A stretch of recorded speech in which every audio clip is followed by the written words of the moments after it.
السلام علیکم ورحمۃ اللہ وبرکاتہ ان الحمد للہ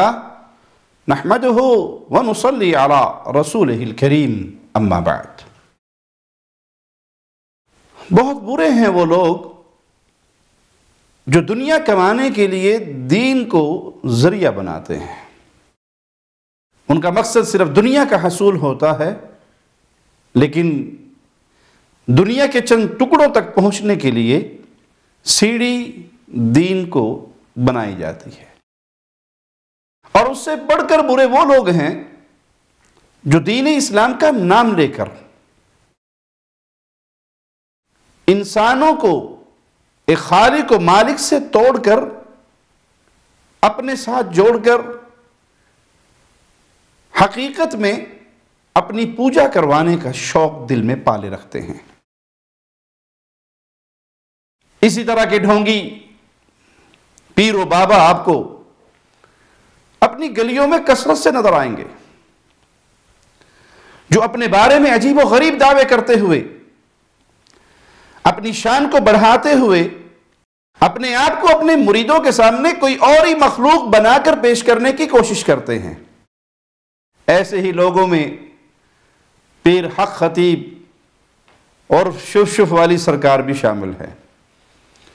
جو ایسے دعوے کرتے ہیں، ایسی باتیں کرتے ہیں جس کا دین اسلام سے کوئی تعلق نہیں۔ مقصد دنیا کمانا ہے، مقصد مال و متاع اکٹھا کرنا ہے، لیکن سیڑھی دین کو بنایا ہے۔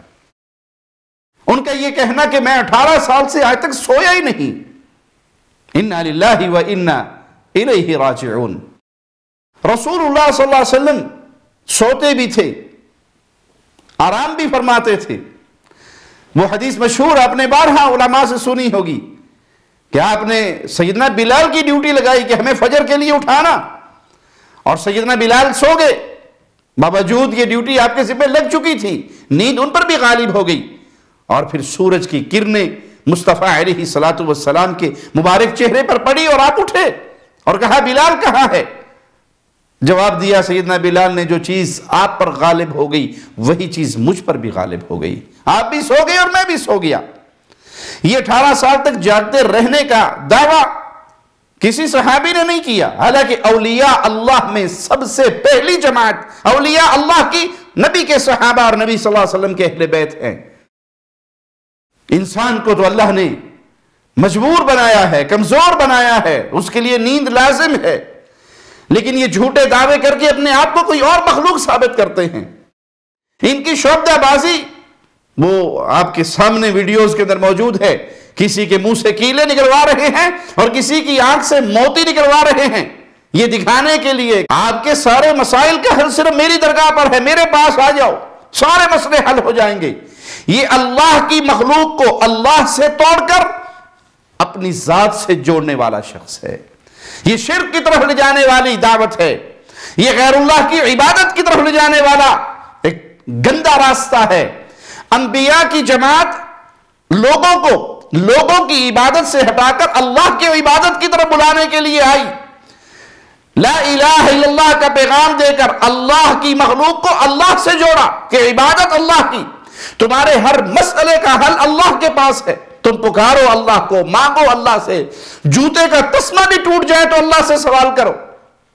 لیکن ان ڈھونگی باباؤں نے، ان پیروں اور فقیروں نے اللہ کی مخلوق کو اپنے ساتھ جوڑ کر دنیا بھی کمائی اور عوام کے معصوم لوگوں کے عقیدوں کو بھی برباد کیا۔ ایسے پیروں اور فقیروں کی حقیقت ہم سال ہر سال سے بیان کرتے آ رہے ہیں، لیکن بھلا ہو پیر اقرار الحق حق خطیب صاحب کا، جنہوں نے اس جھوٹے ڈھونگی کو بے نقاب کیا، جن چیزوں کو اپنی کرامات بیان کرتا تھا ان کرامات کا پردہ چاک کیا کہ یہ کرامات نہیں ہے، یہ شعبدہ بازی ہے، یہ نظر کا دھوکہ ہے، یہ ڈرامہ بازی ہے۔ اس کے ذریعے غریبوں کے ایمان کو بھی لوٹا جاتا ہے اور عوام کے مال کو بھی لوٹا جاتا ہے۔ ہم بھرپور طریقے سے اس مسئلے میں اقرار الحسن صاحب کے سپورٹ کرتے ہیں، ان کی آواز پر لبیک کہتے ہیں اور عوام کو پیغام دیتے ہیں کہ اپنے عقیدوں کو برباد نہ کرو۔ جس خالق و مالک نے تمہیں پانی کے گندے قطرے سے پیدا کیا، ماں کے پیٹ میں تمہارا رزق کا بندوبست کیا، تمہیں زندگی دینے والا، تمہاری پرورش فرمانے والا، پھر دنیا میں آنے کے بعد تمہارے لیے رزق کے دروازے اس نے کھول دیے، صحت دی، عزت دی، قوت دی، مال دیا، وہ اللہ تمہارا رب ہے۔ اپنی حاجات اس کے سامنے رکھو، پریشانی ہو تو سورۃ فاتحہ پڑھ کے دم کرو، قرآن سے علاج کرو، قرآن سے علاج کرواؤ، اہل علم کے پاس، علماء کے پاس جا کر، ان تعویذ فروشوں، دھوکے بازوں اور ڈھونگی باباؤں کے پاس جا کر نہیں، ان کے پاس جانے سے ایمان کا بھی خسارہ ہے، مال کا بھی خسارہ ہے۔ اللہ سے دعا ہے اللہ ہمیں توحید کا فہم عطا فرمائے، اللہ اس بھٹکی ہوئی انسانیت کو